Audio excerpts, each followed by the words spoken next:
met maybe more recently as Nicole Ford's dad. I'm glad you know as that. And I have another one of my kids here today, my daughter Bekah, who's going to share with you a bit of her experience as she flew hiking the Appalachian Trail last year. Rebecca graduated from Southern High School in 2014 and took a gap year. Spent 6 months working to save up the money to afford the trip, and then 4.5 months through hiking the trail. She's now a freshman at junior out of college, majoring in the sciences, biology, chemistry, somewhere in between. And I'm just going to introduce a bit of what she's going to say, and then she'll share her story and some video with you.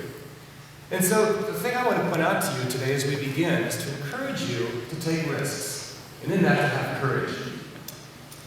As a follower of Christ, I urge people to get out of comfort zones. I think a lot of us fall into habits and patterns that we tend to live very comfortable lives, and there's nothing wrong with that.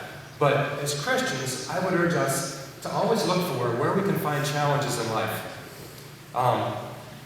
Maybe to put it another way, to have courage to do difficult things on a regular basis. To live your life in ways that you rely on God to show up in His power to help you through.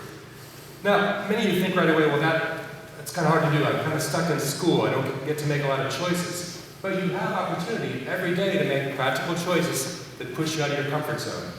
Maybe one of the hardest things some of you could do would be to change lunch tables for a day, just to make some new friends, or just to move out of your patterns. In fact, many seniors right now are doing exactly that as they experience service or job shadowing and things that are pushing them out of their regular comfort zones.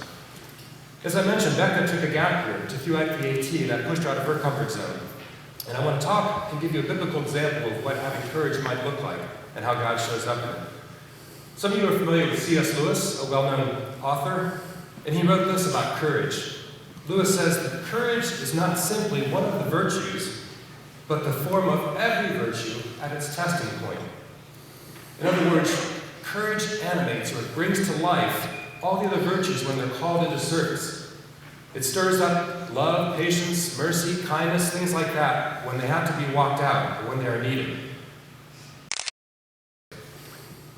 In the book of Joshua, there's a transition from Moses leading his people out to the promised land, and he doesn't get to take them all the way, but the leadership turns to Joshua, and God encourages Joshua before the conquest of the promised land with these words from Joshua 1. God says to Joshua, "No man will be able to stand before you all the days of your life. Just as I have been with Moses, I will be with you. I will not fail you or forsake you. Be strong and courageous, for you shall give this people possession of the land which I swore to their fathers to give to them. Only be strong and very courageous. Be careful to do according to all the law which Moses my servant commanded you. Do not turn from it to the right or the left, so that you may have success wherever you go. This book of the law shall not depart from your mouth, but you shall meditate on it day and night, so that you may be careful to do according to all that is written in it.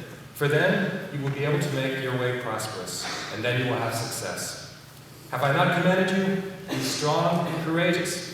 Do not be afraid, do not be dismayed, for the Lord your God is with you wherever you go."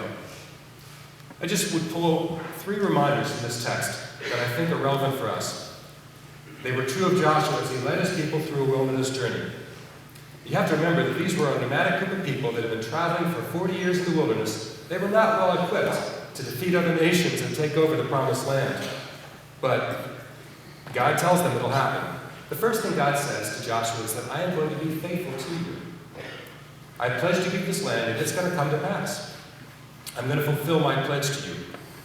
And your success is not going to depend upon your strength or your military ability or anything else, but it's going to depend on my being faithful to you to keep my promise.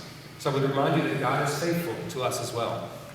The second thing that God does is He tells to Joshua to meditate on my word. He tells him to keep the law and walk it out. And so I would say to you, as you take risks, live out biblical principles. Live the principles that Jesus wants you to do in this world as you have courage and take chances. And the third thing that I see in that passage in Joshua is that God promises to be personally present with him in the midst of the journey. He says, I'm going to go with you.